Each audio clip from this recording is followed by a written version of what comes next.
Did you just compare Futurama to Rick and Morty? No. Did you really? I mean, maybe. I don't know. Maybe. But I just know they're both animated series I have not watched. So, in that respect, they are 1-to-1 ratio. Okay. Okay.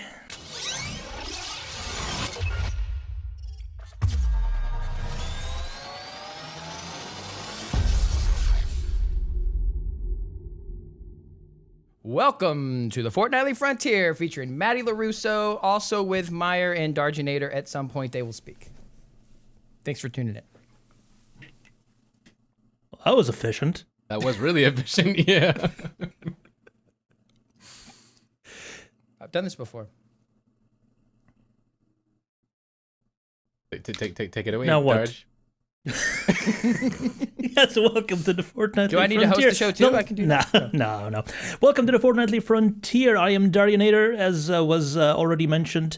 And, people, stuff. Welcome to the last episode of 2020. The next time you see us, the show will be, oh my god, 7 years old. Been a while. Wow. Yeah, I got some gray hairs in my beard. Can you see that? It's happening. I'm getting old. Right there. Looks good. Dead game. Myers still is youthful as he was Chicks when I like found that him. salt and pepper thing, though, I've heard. So. But yeah. Anyway, I'm just drowning in mortal dread right now. Anyway, cripplingly old podcast aside, welcome, Matty, to our to the end of your episode of the Fortnightly Frontier Thank podcast. you. Yeah, Appreciate good to it. have you. Good to be here. I've watched every episode since I started playing Star Citizen 2 years ago. So it's like a little bit of I wouldn't say dream come true, but a little bit of a bucket list Star Citizen item for me. I'm really excited to be here. Damn, that kind of actually makes me feel a bit better for wasting the last 7 years of my life on this thing. Our Hey, only you made a fan. difference to me. And if Our that's all you only can accomplish fan, in yeah. life, that's a pretty big one. Well, thank you so much for those kind words. But yeah, this chat says, who is this Matty guy anyways? It's a good question. That's a Do you great have a good question. answer? I am a Star Citizen streamer primarily. I am, and I was the only space drummer in the verse until very recently, when he who shall not be named moved into Star Citizen. But I play drums on stream. I'm on a little bit of a hiatus right now, but so I'm really just streaming Star Citizen. I've streamed about 2 years. You can catch me at twitch.tv/Matty Larusso. I'm also a member of the stream team, the 08s, with TV Liquid, the Chody, and Sean Von Gone. Our next show is on Sean Von Gone's channel on January the 10th. It's a Sunday night. We talk of all things Star Citizen, and we have a great time and just wear sunglasses and drink. So it's really exciting. Awesome, and congrats to Liquid for the Twitch partnership. I think that was like last week, wasn't it? Absolutely. Congratulations. Awesome. I would play air horns right now if I had it set up. I play a lot of air horns on my stream. There we go. You're welcome. Exactly. I really should put that in my GoXLR because it's been a couple of opportunities that I missed for not having that. Yeah, I can give you a... It's not really quite the same thing. I mean, when in Rome. Kind of fits. That's the 30K horn. Yep. So, I actually have a question. So unfortunately, with life being as it is, your circle of friends can stretch as wide as it is. So I've never actually seen any of your streams. So I have a question. Sure. What you said you did drumming? Is that original stuff that you drum, or do you do stuff that I've seen otherwhere where basically people just drum along to existing songs? Yeah, it's basically just playing along to other songs. I have a few clips up at my channel, and to your point earlier, I don't have a lot of UK viewers because I used to stream from 9 p.m. Central to like 2 a.m. Central, which was no UK time. Occasionally, you get some folks at 2 o'clock coming in that were from across the pond, as it were. But yeah, so primarily it would just be requests. And we'd get people in, and we'd just play along to whatever they had. It started out as something to do during quantum travel, and that's where I originally got the idea, because I've played drums forever. And I was like, it'd be great if for these, and this was when quantum travels were a lot longer, right? It was like, it'd be great if during these 15-minute quantum travels, because I didn't learn about components until like 2 months ago, we could do something fun. And so then that's when it started. And then it just became kind of the stream. I would drum for a while, then play Star Citizen. So yeah, it's pretty fun. And we hope to be back by summer. I had a moving situation, some life changes in the past 3 or 4 months, but the drums will be back, bigger than better than ever. In the meantime, just come watch me play Star Citizen. That's cool. So how long have you been drumming for? So I mean about 29 years. A long time. I started when I was 2 You years don't old. look a hair over 25, though. No, I've actually, people give me, grief in my chat about it. I actually just turned 40 in the summer, so I've played since I was 11. Wow. Yeah. So what's your secret? Yeah, exactly. I honestly, it's not alcohol free. I'll tell you that, because we drink. Do you have almost like a every stream. portrait in your attic that No, ages I instead mean, of you? The secret is you get made fun of a lot for being, when you're younger, for looking even younger. So, you got to pay the price early, and then later in life, you get the last laugh. See, there you go. Hashtag blame old Matty in chat. That's a thing. Thank you, Gore. I don't suppose that the current scene, what's the word? Anyway, the world with the whole DMCA takedowns is gonna be very good for you in terms of drumming, is it? Yeah, I honestly, so I'll tell you the truth. I stopped doing VODs because of that. And I stopped drumming regularly around the time it really got bad. So I'm kind of just a, give it a, ride it till the wheels fall off kind of guy. Like, I'm not stopping playing copyrighted music on my stream. I don't get, like, I'm not a huge streamer. You've never even seen my stream, Darj. So there you go. I mean, like, it's so I don't feel like I'm a target. Maybe if I had a much larger viewer base or, something like that, I would probably do it. But at this point, you get 3 strikes, man. I figured I got 2 chances. Something like like Like I've been a follower of the 8-Bit Drummer, his stuff on Twitch and on YouTube, and then as soon as this started, he just disappeared. Well, all of them. There's a bunch of great drummers. Seth drums for one, and smaller drummers. Matt Gaddy's a bass player that does the same thing. I mean, unless you're a singer-songwriter, you gotta your play own along stuff. to other songs, and everybody's just gonna get crushed. A lot of big streams are gonna be gone because that's their entire bread and butter. I mean, I could just switch to Star Citizen and just play stream beats or streamer tunes if I wanted to. If you're just a musician, good luck, man. I mean, it's gonna be tough.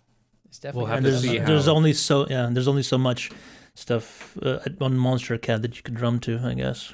Yeah, that's the other thing. A couple people have said that, and honestly, it just sucks. It's not good content. No one wants to see me drum along to like 8-bit chiptune music. Do you know what I mean? Or it's just SC not entertaining. combat music. Some people might. I don't know. That's true, I just, yeah. for me, it's not fun. So I can't imagine it would be fun for the viewer as well. So, like I said, you get 3 strikes. So we'll push it as far as we can go. That's fair, to be honest, as well. And we'll have to wait and see what next year holds for all this stuff, because it's kind of it's such a weird thing to all of a sudden just start like piling on and on and on, especially since like now Twitch is like, well, apart from YouTube, there's not really much else, is there? So yeah. No.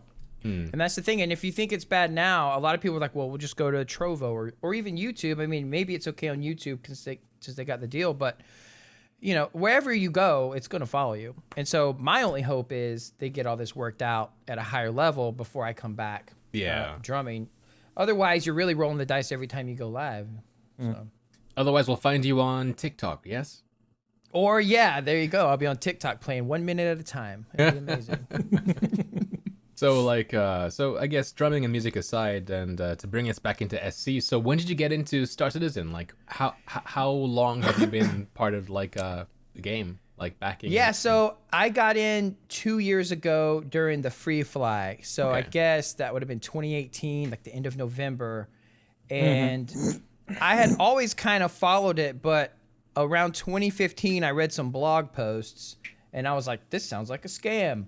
And so I didn't really get into it until that Free Fly, and I thought, you know what, I'll give it a shot because I'm a big fan of like games that just have giant worlds that you can go into and do things in. So as soon as I downloaded it, and you know, that first time you come up out of Port Olisar and the music's playing and you're up on the deck and your Cutlass Black is there. I called it Cutlass Black just because I thought the name was cool. And I was like, this is the greatest ship. Look, we're in space. And I was immediately hooked, like immediately. So I started playing it for about a month, and I literally I think I was concierge within like 3 weeks or something. Some drinking went into that decision as well, and some hard conversations with the wife at the time were had after you buy a 600i in the middle of the night. But babe, digital spaceships, it's luxury. Exactly. Just a bit of a was that supposed to be conversations at the time, or the wife at the time?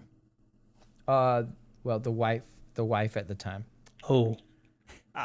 It's the earlier life changes I mentioned earlier. But yeah, so the good news is I'm now No, it's all good. Trust me. It's all good. But no, so I got super into it. I got all my friends into it. None of them stayed. They were like, there's nothing to do. And I was like, what are you talking about? We can fly from moons to planets. It's going to be amazing. And so I literally in January had no one to play with and just started streaming it. Never watched any Star Citizen streamers. Never knew the community. Never knew how awesome it was. I was just super lucky that it was the game I started streaming.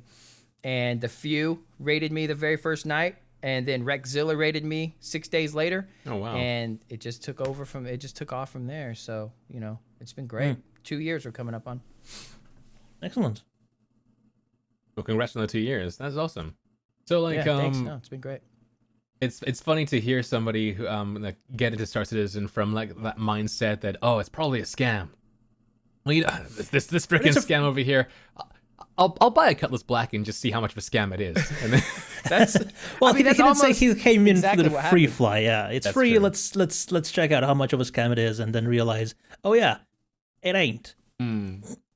Well, I'll tell you this too, and like, so getting into it, I was in for the Cutlass Black just for what you could do, whatever it was 2 years ago. That was right before I think 3.4, and or 3.5, and I was in. I was like, look, I don't care. You know, I'm not using my last $45 or $100, I guess, whatever it was, to buy this. Yeah. We can just try it out, you know? And I just really was like, look, even if this is a scam, like I quickly transitioned to, and this is going to sound like probably like I'm lying, but I quickly transitioned to, look, just for what they're trying to do and just for what the progress we've seen. And then over the next 3 patches, I was kind of watching it. I was like, look, I feel like they deserve to be rewarded just for trying to do what they're doing. There's nothing like this anywhere.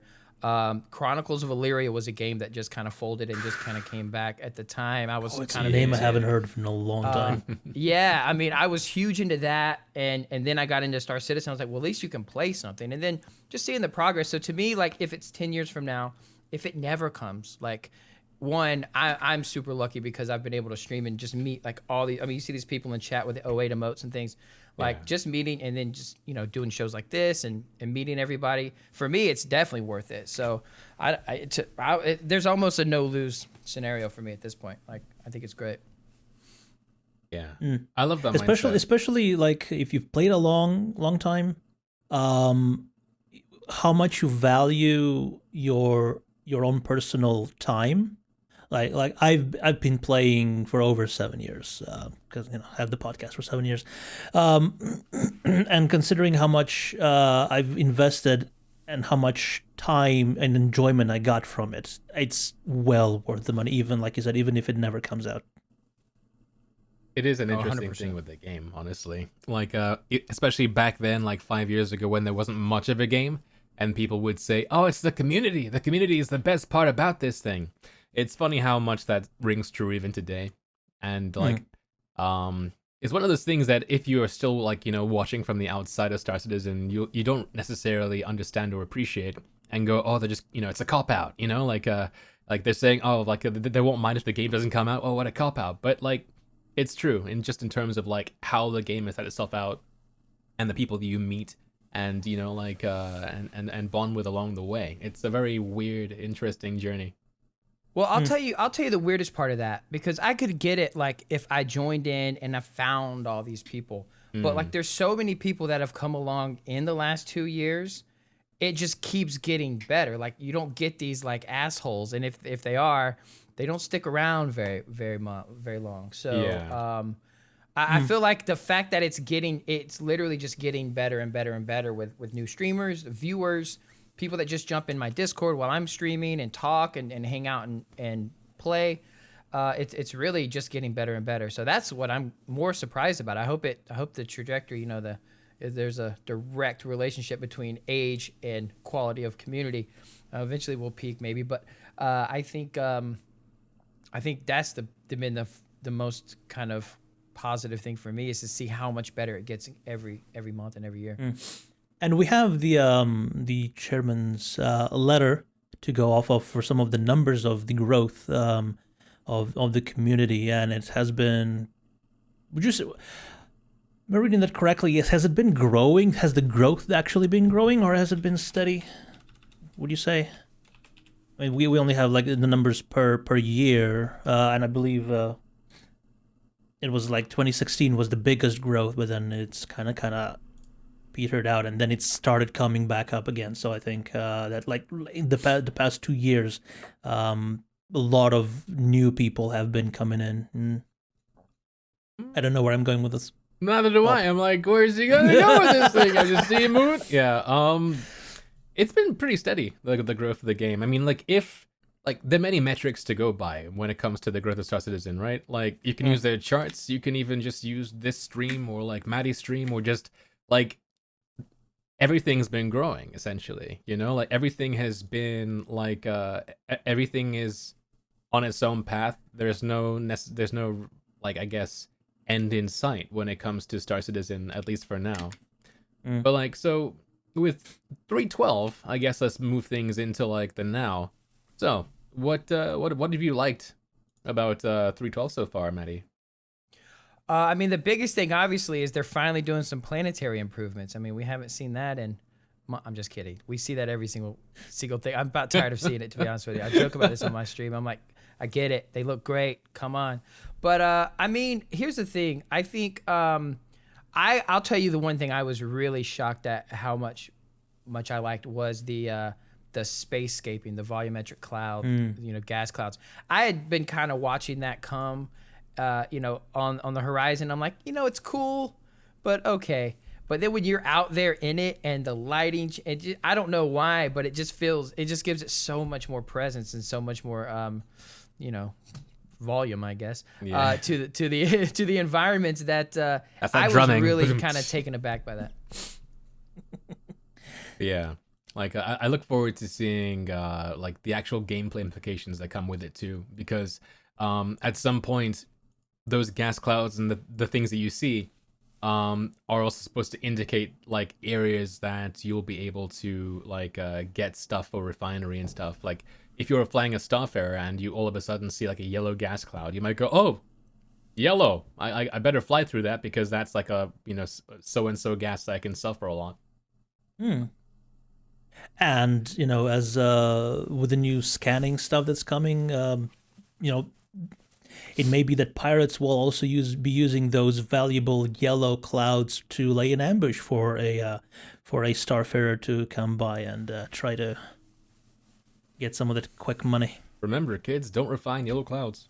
But sorry. Yeah, I mean, I really like what they've done with spacescaping, honestly. I mean, like, from the time that we saw it in the Squadron 42, like, vertical slice, it's kind of been a big wow thing. The whole, like, oh yeah, Disney Pixar used this for their movies, no big deal, and that kind of stuff. It's really helped, even in its small part right now, in making the verse that we have, like, seem just bigger in general, like, have so much more, depth to space. Because people have been making this meme, and I think, Matty, you kind of almost did it as well. Like, the game is called Star Citizen, yet they've put a lot of work into their planets and their moons and stuff.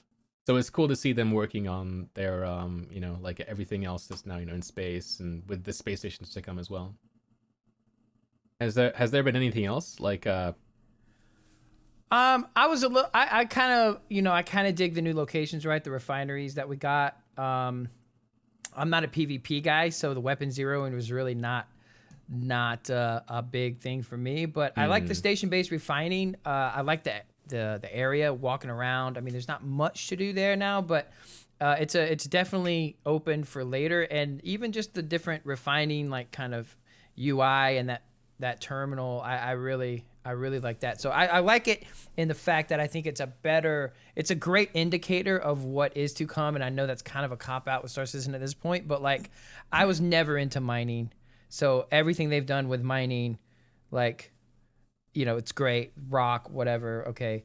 But seeing that UI, the refining, station UI, I was like, okay, cool. Because this even got me interested in mining, from that aspect. And I was like, wait until there's something I really want to do. I think it's going to be a lot of depth to it. So yeah, it showcases the sort of depth and involvement that is going to go into other mechanics like salvage and stuff like that. Yeah. Yeah. So exactly. What do you want to do? Like when the game becomes gold question. or whatever. Like what is it that you want to do in the game? Like what brought you into I'll be honest with you. So like I have a Kraken, right? My whole entire goal really is just to almost be like Star Trek, but with a Kraken. So when I start streaming, there'll be like a mission, or maybe I'll have some kind of base or some kind of industry that I'm, let's say I'm producing like ETAM or something, right? Then, me and my crew can just go around destroying all of the other sources of ETAM, in the system or wherever. Or maybe kind of be like a mercenary group or something like that. There's really no set kind of thing. I just want to have like a smallish group of people that play, and we got the Kraken as our base, and let's see what we can do and get up to. Make space drugs. I mean, also that, yeah. I mean, but not necessarily just. I don't want to pigeonhole myself. Right. Just a generally bad person. I look like the notion of the Kraken being as a mobile base of operations. Like it's almost like the size of a station that with landing pads and all the amenities that can just go from one place to the other and support quite a big squadron of ships, actually.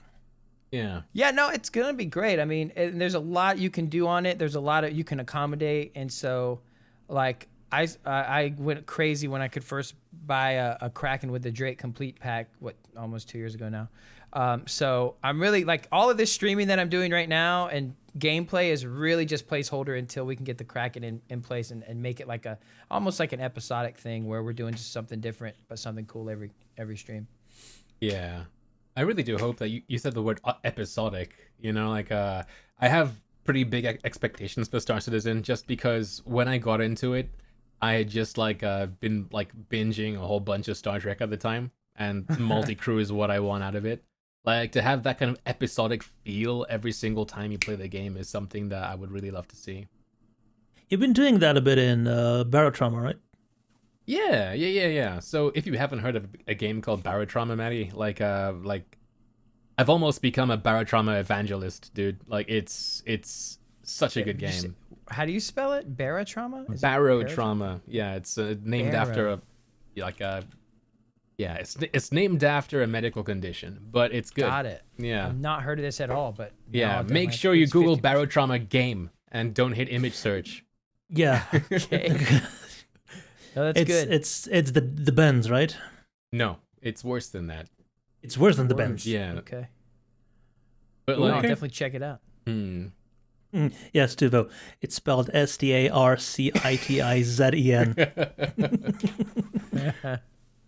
But yeah, so it's like a multi-crew.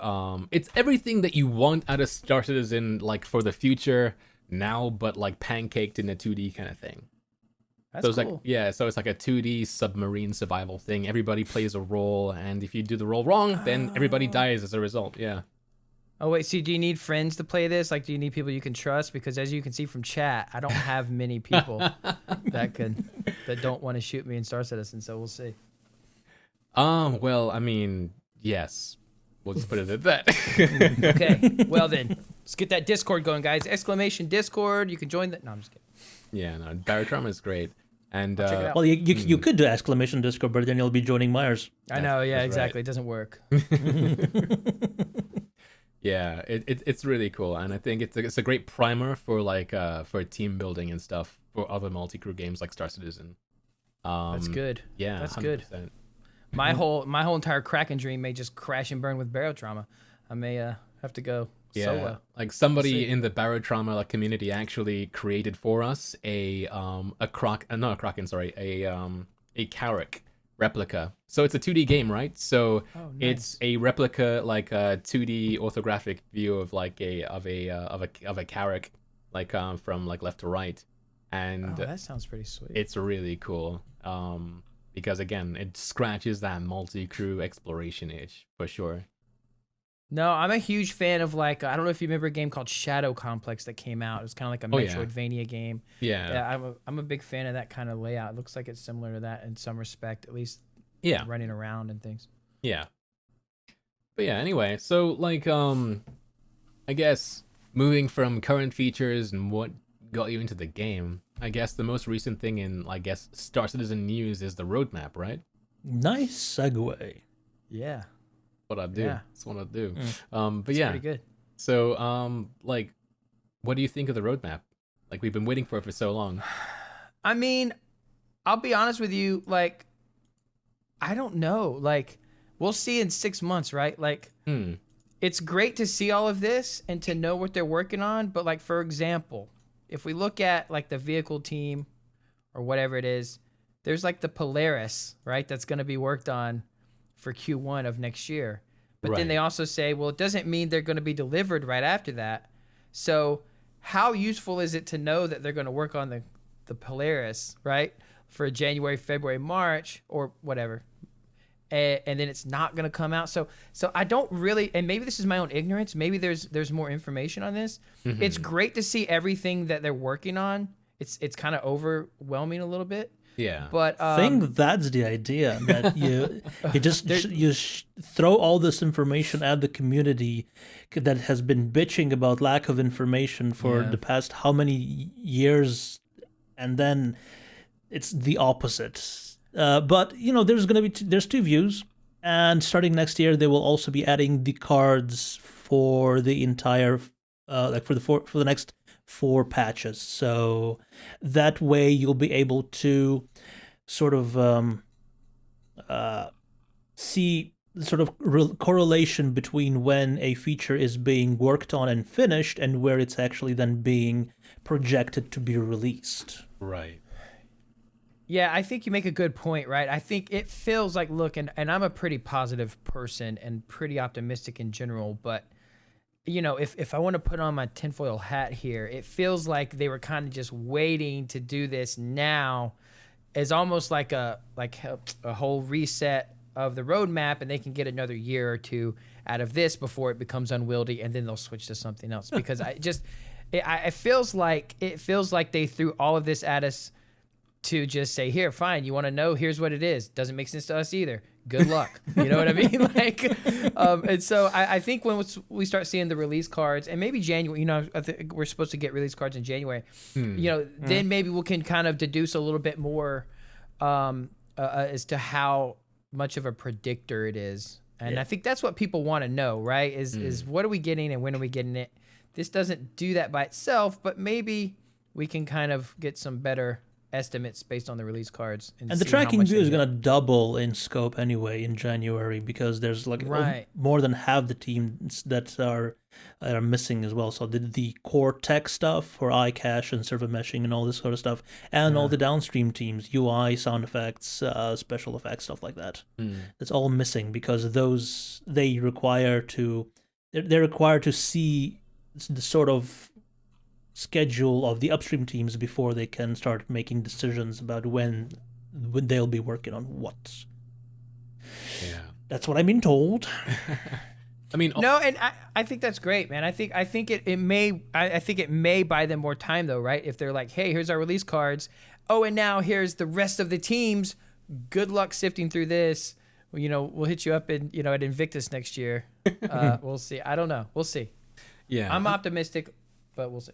I mean, the whole thing, the reason why we have it is because since the beginning of this game's development, people have always been complaining, like even with the monthly reports, even with, like the 2 and 3, the 2 to 3 weekly videos and stuff. People have been complaining about the lack of openness and, lack of, open development, right? And transparency. And transparency. And now we have all this, and it's interesting to see the various reactions and stuff to the roadmap. Some are like, whoa, this is too much, I didn't ask for this. It's like, take it back. And you have other people who want more. Genie's out of the bottle. Yeah, it's only gonna get worse from here. But the monthly reports are continuing. The videos are gonna keep coming. The emails and everything. The roadmap never was the be all and end all of the progress reports, but people like this is something that that was a point that was brought up yesterday on the captain's table. The backers are visual people, backers of Star Citizen. They don't like the reading. They like to see the graphs and the bars and the screenshots and the videos. That's what they want. And I guess even with all the walls of text of all the updates that they've been getting, pretty much every day, it's still something that was lacking to them, I suppose, to actually latch onto and connect to the development of Star Citizen. Yeah, I would perhaps have been willing to be a bit more cynical about the new roadmap had it not been for the person that they employed to actually get the new roadmap running. You may have heard of Jake Acapella from Relay. For as long as I've been seeing like the content that Relay has been putting out, Jake has been one of the people who's like, one of those open development people, like he's been one of those people who's like, CIG, like you have to be more open about this stuff. And now he's in charge of putting everything down and of categorizing everything and all that stuff. So I think that a project like that is kind of in the right hands because like if he wasn't able to like present to us the information that like he wanted himself, he probably wouldn't be doing the job. You know what I mean? So I like that. And if it all goes sour, we can all hashtag blame Jake. That's right. We can burn him at this. I mean, yeah. Blame Jake. I mean, look. Here's the thing. I think, look, when you look at, you're talking about the letter from the chairman and the engagement. I mean, I think it's something like, I'm just trying to pull it up here real quick. There was, I don't know, hundreds of thousands. I think it was 250,000 new players this year, right? Yeah. Like brand new. If I'm a brand new player and I go to starcitizen.com and it says, roadmap, and then I see cards, I'm going to think, well, that's what's coming. You know what I mean? And I'm not going to necessarily see, these are not promises, all the different kind of filler things that you get with the text and things like that. So I think they kind of have to do something different just based on that, because new players, even if I pay $45 for a game, I'm not going to maybe I'm not, going to dig into it like we dig into it. And so I think this makes more sense now with, even if it's overkill, even if you're not going to read it, to say this is everything we're working on and don't give hard dates. And I do like the color-coded release cards. I think that right there probably could have been enough if they just said, hey, this is what we're thinking, this is what we're not sure of, because you guys know, like, even, when they would do Inside Star Citizen on things and then you didn't get it or whatever, they were never that clear, right? They were never like, it'd be like a week before. They'd be like, we got to move it. And they knew, look at the carrot coming in February for CitizenCon, whatever, God, what year, 2019, I guess was the last one. They knew. And so I think things like that, people are just kind of like, why not just tell us? So I think this hopefully goes a long way to fixing that. And so it's not a super surprise when everything in 3.13 is moved. Yeah. I wonder what's going to happen to all the people who posted on Reddit, all these roadmap tracker, the apps and the graphs and the infographics. Like, how are they going to change up their stuff? We've been told that this roadmap is not going to be updated every week. It's going to be updated every 2 weeks, every fortnight, just like yours truly. Perfect. And it would be interesting to see if any of those predictions and estimates for developments are actually going to be changing a lot. So and if I don't suppose that the official app is gonna let you go back and forth between like the editions of the roadmap. Mm-hmm. But I'm guessing it's not gonna take long until there's gonna be some entrepreneurial citizen that's gonna make an app for that. Sure. We'll see. I mean, I think it's so premature right now. Like I think we could literally get to June and they could miss everything and then go, but guys, this is what we really meant. So now we're going to change this little aspect. And you're like, oh, okay, cool. That's what they really meant. That gets us another 6 months. And I mean, you see what I mean? They can kind of massage their way around almost anything coming out or not coming out, which I think is fine personally. But if people are brand new and they're looking at that as, hey, I know it's not a promise, but well, they've been working on it for 3 months. What's going on? It could have a negative effect. Right. I mean, at the very least, like the roadmap itself, it's future-proofed them in a way, because now you have almost the entire year to see what's, like a division of labor is going into different projects, regardless of, like if the deliverable is actually going to come out, like, in said quarter. But they do still have, like the long timeline view and the release view like we've had in the past. And they've said that the release view is 80 to 90% like, like this is what's coming out this patch. So we still have what we've had in the past. I don't think that they're using this new roadmap as a way to kind of finagle that one away and make it so that they don't have any more promises. But I think that it's more like, it's kind of like trying to keep it open, but at the same time have what we had. It's for now. I just don't want to be too cynical about it myself, but like we'll see, right? But I guess it also kind of ties their hands. They won't be able to surprise us with like these hidden features that they've been working on in the background. Oh, and this is done, so we're just gonna put it into the roadmap like 1 week before the patch is supposed to go out, because everything's now gonna be on the roadmap. But what's interesting is that on the new roadmap, it like there are features that just say unannounced feature. That's what I was gonna say. That's true. Yeah. So I think that's perfect. Like caves. Remember when they had that? This was in 2019. Remember when they had that Inside Star? It might have been I don't know, whatever the show was called back then. ATV about caves, and they're like, look what we're doing. We just decided to do this last month, and then 4 months later, you had caves in the game or something like that. It was like really quickly turned around. So, I mean, I think that's cool that they do that. And I think, like you said, the unannounced, who knows what they could change. And things could change month to month even. Yeah, so. Looking at the unannounced thing, though, it does look like one of those unannounced things ends right at the end of May, which ties in with Invictus from this year. So I'm thinking that maybe perhaps, like we'll at least see one of those things for that. And it might be like an event or something of a similar nature. Was the new RSI ship? The new RSI ship? Mm. Which new RSI ship? The Odin? No, was it the RSI? No, the new gunboat with the huge Perseus. That's the one. Yeah, Percy. The Rollo third, yeah. I was gonna say that's already announced, so they could put that in. That is true. Yeah, that is true. So it could be something else. Concepted that, right? So yeah, could be something else. It's a possibility. I mean, it'd be cool to see like if it's with Invictus, it'd be cool to see another one of these like big guns joining that like I guess procession. Yeah. Or maybe it could be like a handheld fireworks launcher. Because we need that. Sure. Because like we needed a Nerf gun.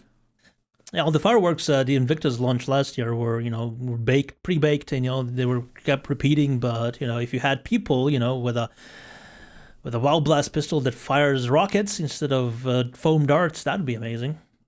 That would be, yeah. Can I just really quick on that? Could they have Uh-huh. not just left a little mark? Like if they had somehow, like the little foam darts marked you? Just, I don't know. I mean, I guess it's probably difficult with all the measures and everything, but that would have made it, I mean, you could have had an entire games, weekend tournaments around all of that if you could just mark them or something. there was a different HUD or something. noise or Yeah. something. No, if it hit no. something. That'd be amazing. Paintball. Paintball. That's what I mean. Yeah, kind of like that. Yeah, kind of like that, but Yeah. with so darts. here's my theory on this. I think I've told Dodge already. It's funny, Desmond. Yeah, the WoW Blast pistol and the fact that it's physicalized darts and stuff. I think that's it's a test bed in the same way that the annual celebration pistols that we had with the iridescent skin was a test bed for the iridescent shader that went onto the Talon. So my theory here is that the foam darts are a test bed for physicalized projectiles like arrows, and they showed off the concept for that Shroud of the is it Shroud of the Ancients or Shroud of the Avatar? Shroud of the Ancients. Yeah, yes. Shroud of the Ancients, like crossbow that they're releasing into the game and stuff like that. And we do also know that the GP33 mod grenade launcher is supposed to at some point also have bouncing grenades. So I think that maybe perhaps it's a test bed for that. No, I think that makes a good point too. I think everybody was kind of freaking out about, maybe not freaking out, but they were like, why are bartenders in the game? And, you know, I think they were a good test bed for just AI interaction, you know, and landing zones and things like that. So I hope you're right. And I think you're right. I don't see them doing it just because it's cool, because honestly, it's not that cool. So I'm sure there's greater objectives behind something like that. Yeah. They wouldn't do something like that just for the wow factor. I mean, although then, you know, maybe they just misunderstood us when we kept saying CIG please nerf, and they gave us a nerf gun. Thank you for watching, everybody. Well, yeah. I love the joke. It's interesting to see things like the bartender, though, because it makes you like, at least from me, because I don't just follow the development of Star Citizen. I also follow like behind the scenes of other things as well. It makes you, at least for me, like there are these things that game devs go to, symposiums and that kind of thing, where they all meet up and discuss like the future of gaming and like whatever big ideas and that kind of thing. The bartender and the AI that came with that, and the ability for the NPCs to interact with multiple objects and stuff like that and then present to the player, is something that is a pretty big deal in Star Citizen. But we've also seen other characters and stuff in other video games just releasing this year that also use bartender AI to do things in a similar way. Things like Cyberpunk's 2077 also has bartender AI, although it's a bit more rudimentary than what CIG are going for with it. They also kind of like do that to some degree, but not all the time. They don't, though. I was so disappointed by it. It's got a couple of pre-scripted animated sequences, but every other time where you're interacting with a bartender or another vendor, it just goes, "Hey, yeah, you got something to sell? Sure, look at it." And then the menu pops up for you to drag and drop instead of actually asking for something. Yeah, and then the character animating, going to get it, and putting it on the counter, stuff like that. That's 90% of the time, but there are scripted events, as you say, in engine though, where they do the bartender thing. But sadly, for sure, but yeah, it's not to the degree as Star Citizen. You're right. No. I haven't played Cyberpunk at all yet, so I appreciate you guys spoiling it for me. Yeah, I mean, like, I'm so sorry. The bartenders are so integral to like the story. I didn't realize there were bartenders in the game, but thanks for. So okay, we talked about the roadmap and like the present, and we can talk about the future or whatever, and like whatever's on the roadmap. But for you personally, Matty, what are you looking forward to seeing in the game? I'll tell you the truth. By the time, I just want iCache and server meshing, and I say that because I would just like to have larger amount of players in the game. I think there's so much you can do right now. That would just be so much more fun with more players in the verse, right? If there was legitimate, danger at 5 or 6 of the most common areas instead of just maybe one, sometimes depending on the patch. If there was just like We definitely need the Cuddy purple in the game. I will say that. Gotta have your parties, So yeah, hopefully they're working on that like they said they were. Does that come with a disco ball in the back? That comes with disco ball and like a free sub to my channel. It all it's like one big package. Nice. But nice. but no, I mean other than that, there's no kind of key element because like I said, I mean I feel like there's a lot to do in the game. It feels so empty right now to me. If we can get more players, even if it's like 4 times as many or whatever, I think that will be the first thing that I'm really looking for. But it's not just iCache, because I've been looking at this roadmap for a while, and it finally clicked why iCache is the thing that is one of the integral things. It's one of the list of many things on the roadmap coming in the future where a feature that is currently run locally on the DGS or the dedicated game server will be able to be offloaded to a separate service on the back end. So the server itself doesn't have to handle and track that anymore. It'll be offloaded. So iCache is just one of the things, like the tracking of every individual item. There's a lot of other things, and every time that one of those features is offloaded from the server, it will free up the server to maybe be able to track more people at a time. Okay. Are you saying iCache will do that or something else will do that? iCache is just one of the things that will do it. That will do that. Okay. So what else is needed to do that though? I could Nothing. Did you say Jesus? Space Christmas Jesus. Christmas magic? No. I could open it up and go through it, but I noticed at least 2 features that specifically mentions being moved off of the dedicated game server and onto a separate backend service. But then, the promise of iCache and server meshing, has kind of been blown out to death at this point. Most people know what it is or, have an idea of what it's supposed to give us. Matty, if you were not Matty Larusso, if you were Matty LaRoberts instead, Got it. what feature would you want to put into the game? What is your pie in the sky feature that you would love to have in Star Citizen to make it your best damn space sim ever? Oh man, that's a really good question actually. Thank you. I think for me, and maybe it's coming, but like fully buildable and fully destructible bases and settlements that anybody can do. Right. Because I think that having that sense of loss is going to be crucial, and it can't just be like inventory or like prefab things. I think if people can like get Minecrafty with it, and I'm sure that's not going to be like voxel or anything, but like if people can really build things they just love and then they could be lost, that would make it perfect for me. You're an evil person. No, because also it's gonna make you protect it too. Like I would, Yeah. I mean, how valuable is something if you know you're never gonna lose it? That's true, though. So, I mean, I it can works both imagine ways. putting a I'm lot not of just an effort evil into person. something like in let's say fringe space outside of UE protection and stuff, but it's beautiful. Yeah. It's my utopia that I've made with other people, right? And then it gets glassed by an A2 or something like that because Exactly. somebody gave our location away. I agree with that.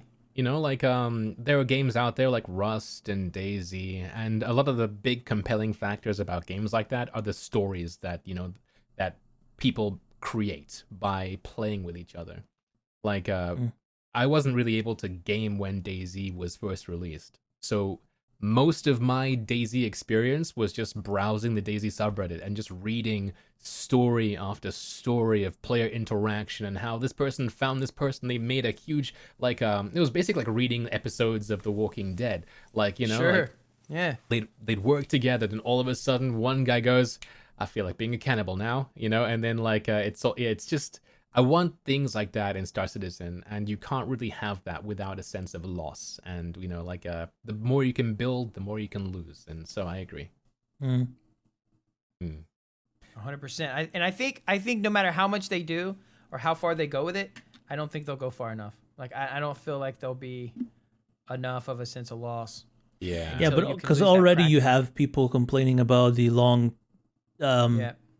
timers, the longer timers for people for ships, and they're just gonna get longer because there has to be a way to ingrain into people the risk they take every time they take a big ship out without any proper precautions for protection or piloting skills. Yeah, and I think a big part of that too is nobody's going to want to stay behind and guard the base. That's just not fun, right? It's just not fun gameplay. Yeah. So, you really need really nice AI to pull off something like that. And honestly, has any game had the AI that will help? I mean, I don't know. Maybe you could throw 100, NPCs at a base and to defend it or whatever. But it's going to be hard to balance. And that's why I think it really is pie in the sky, because it'll never be truly like once you leave your base, it's safe because you did X. You're always going to need players. And so maybe that motivates the player base, but like it's one thing to be like a turret gunner or an engineer. It's another just to sit there and walk around an empty base, hoping no one in case someone comes to blow it up. Yeah, you would need to have NPCs at that point that are not derpy. That's true. Yeah. I mean, they've again, this is one of the things that are from like their old Pioneer design document. They talked about like how the thing you put in the ground will have like a sensor that will tell you that somebody has like trespassed in your zone and stuff like that. Yeah, I remember that. Yeah. But if it's NPC pirates attacking your base that is crewed only by NPCs, then all of that would be able to just take place in the back end in Quantum. Right.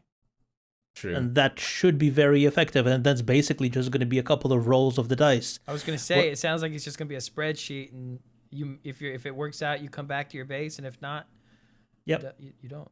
Yeah. Yep. If an NPC attacks an NPC, will anybody truly hear it?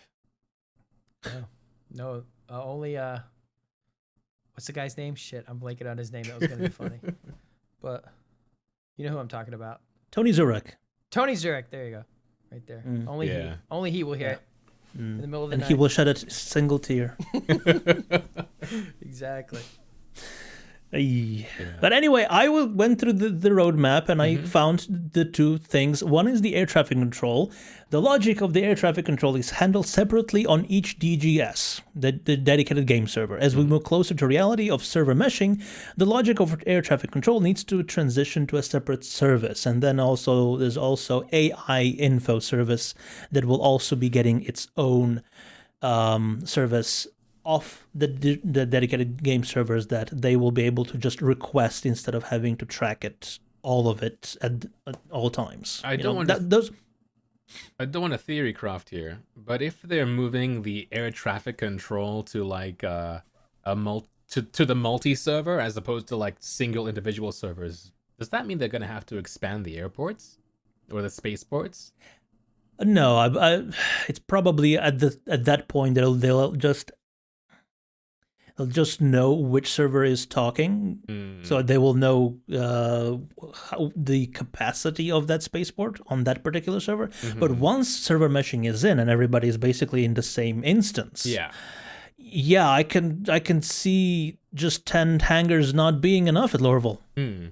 I mean, Lorville is the size of Texas, and when you like zoom out, of Austin, Texas. Yes, Lorville is the size of the entire state of Texas. That scale is way off. If that's Texas. of Austin, Texas, and if you like back out, you can see more landing pads and like more hangars already. So maybe they'll open those up in some strange way we haven't seen. I mean, that's a good point. Like, if you get, let's say, even just 1,000 players on one server. Yeah. I mean, how many people can land at Lorville? That's true. 10, 15? Yeah, like it's not gonna work. If they expand Star Citizen to such a point where we do have like 100 star systems, then I guess it wouldn't matter as much unless like let's say Asmongold goes, "Hey dudes, let's play Star Citizen," and then like he gets 10,000 people like playing with him, and going to Lorville. Otherwise, you're not really going to get that kind of like concentration. I feel, At that point, they need to bring all those splines back with queuing points. Yeah. You have to, that's a line of great ships. Gameplay, just waiting above Lorville for 15 minutes for your spline to open up.